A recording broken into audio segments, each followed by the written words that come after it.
Welcome to Camper Trailer of the Year 2022, sponsored by the power of Red Arc. We've got a newcomer in the Exodus 16. It's a well-known brand tied to Complete Campsite. It's impressed us so far. It's a big camper but packed with so much gear. Let's hear from the four judges on how it went. Exodus 16, this was a hell of a camper to look at when it rolled into this year's event. Hell of a price tag with it. Glenn, what do you reckon about its intended purpose? Who's going to buy it and where are they going to take it?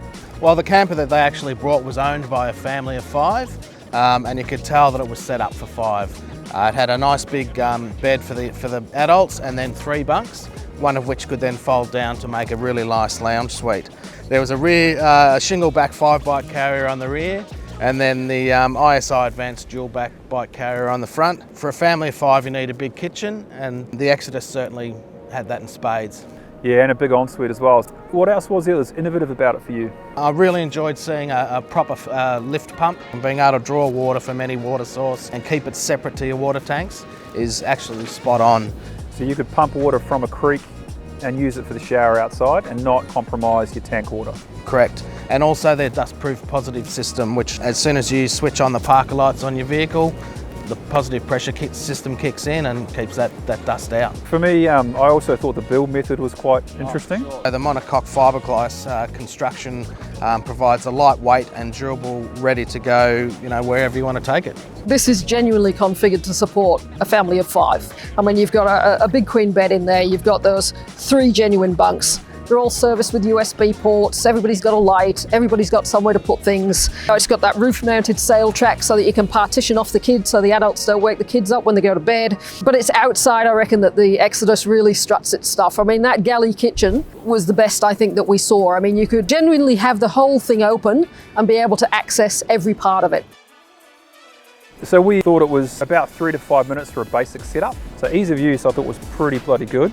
They weigh the campers as they go, and that shows just in that process to me how much care they put into their builds. What helps on that the company's owned by the people who've been building these campers forever, and now they own the business, so that attention to detail, it's really ingrained in them. Yeah, underneath it, Dan, you pointed out that everything is protected underneath that. The gas lines are high on the chassis, wires are tucked away, and that kitchen rolls out on the sliders they build. That's the smoothest kitchen I've pulled out of a camper. Quality of finish and build, really high on that Exodus. Saying all of that, does it carry value for money when it's over 130 grand, Dan?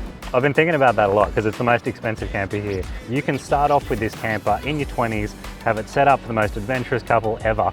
You get some kids, they bring a friend along, you can go and do all that, and then you can scale it all back down again. It's got a lifetime warranty. It's the last camper you'll ever need to buy. So, you average that 130 grand out over 40 years.